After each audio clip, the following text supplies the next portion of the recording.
Por quê? Porque a gente não usa o conhecimento para mudar as coisas. A gente hoje, a grande maioria das pessoas, vive em movimentos de manada. Não precisa muito, a gente vai a um shopping, se tiver uma loja cheia, todo mundo quer entrar na loja cheia. Ninguém quer na vazia. Então, a gente anda reproduzindo comportamentos. E se a gente para a pessoa e fala, qual o sentido da sua vida? Ter filhos, família, constituir uma família, ter um trabalho, não é o sentido da vida. É o meio para se chegar ao sentido da vida. Porque o sentido da vida, gente, é a gente que faz. Dar sentido à vida talvez tenha sido o que um cérebro tão maravilhoso nos fez ver. Eu não tenho sentido lógico. Se não tem, eu tenho que dar sentido a isso. E dar sentido a isso é lembrar que nós estamos aqui não para sermos satisfeitos o tempo todo, para poder estar alegre o tempo todo. Nós estamos aqui para evoluir. E a evolução passa por sair da zona de conforto, ir em direção ao outro. Queremos ou não, nenhum de nós está desconectado do outro. Se a gente não entender isso e não aceitar que a vida é breve, é passageira, mas que nós estamos aqui para evoluir, a gente vai o tempo todo estar em estresse, porque a gente quer mudar o que não pode ser mudado.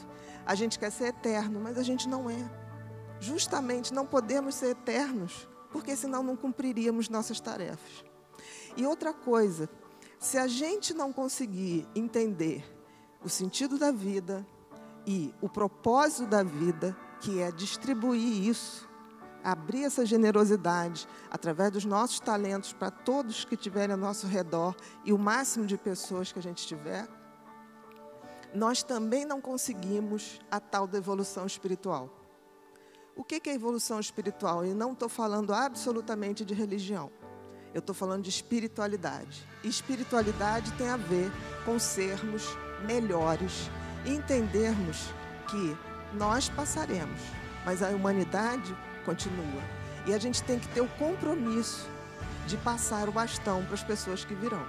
Se eu me ponho no mecanismo absolutamente egoísta, né? Uso todo o meu circuito de sobrevivência para competir, para querer o mal do outro, para não ter a gentileza, eu seguro o conhecimento, eu estou adoecendo, sem perceber. E isso não é o meu só, o meu ponto de vista. As pessoas estão adoecendo exatamente por isso. Vamos ter muitos mais quadros de ansiedade? Vamos, porque as pessoas ainda não entenderam que estamos de passagem. E a evolução espiritual, no fundo, seria a nossa conexão com tudo que há de melhor no universo. Uns chamam de Deus, outros chamam de Alá, outros chamam dos orixás, não tem a menor importância. A importância é que a gente possa se conectar com essas energias para que a gente se reabasteça e possa dividir isso entre todos nós. Existirá adoecimento? Sim, mas muito menos, porque a gente vai praticar o desapego. O desapego de não sermos eternos, de não termos a pretensão de mudar as pessoas. As pessoas mudam quando elas querem. E eu não conheci nunca algo mais revolucionário do que o conhecimento. A gente não deve aceitar aquilo que dizem para a gente. A gente deve estudar para que a gente possa, de fato, dizer: eu estou agindo assim porque isso me faz bem. Por exemplo, se você praticar uma gentileza, você vai se sentir bem. Aí você vai falar assim: não me senti tão bem no início. Faça a segunda, faça a terceira. Porque o mecanismo da competitividade, do medo, ele está acionado há muito tempo. Os mecanismos da gentileza, da empatia, da compaixão, ele precisa ser ativado. Até porque a gente entende que não dava para ser tão empático ou gentil num planeta que a gente não tinha nada, a gente não tinha como comer, a gente não tinha como se abrigar, a gente não tinha como fazer essas coisas. Mas hoje nós temos. E o que a gente está fazendo? A gente se comporta como crianças que querem seus brinquedos sozinhos para a gente. Enquanto qualquer um no mundo estiver mal, nós também estaremos. É difícil raciocinar assim, mas a física quântica prova que não estamos desconectados de nada. Ao ferir uma pessoa, você se fere também. Ao fazer mal para uma pessoa, pode ter certeza que você estará fazendo mal para você também. Se a gente não entender que essa base do adoecimento está na nossa mão, está no nosso conhecimento, a gente vai evoluir para adoecer. Eu nunca vi uma pessoa que esteja ciente do sentido da vida real, do propósito da vida real, e que acredite na transcendência da vida, energeticamente falando, que pare para adoecer. É difícil, mas a grande dificuldade é que a gente tenha essa noção.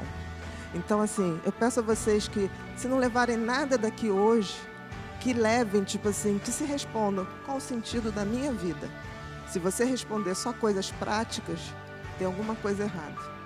O seu filho, a sua família, isso tudo é o meio, mas não é o fim do sentido da vida.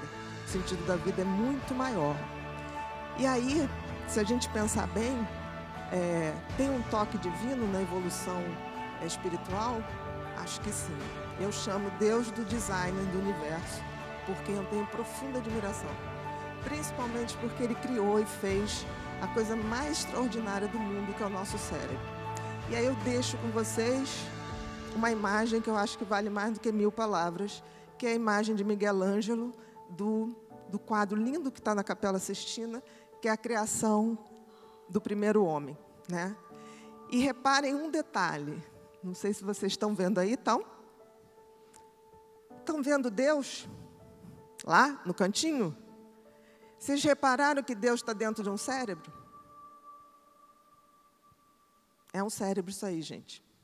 De alguma maneira, Deus fez a sua melhor criação, o cérebro humano. E isso tem algum motivo. Talvez porque Ele, através dele, se comunique com a gente. Mas a gente tem que abrir os portais desse cérebro de forma a sermos mais humanos na acepção mais concreta e transcendente da palavra.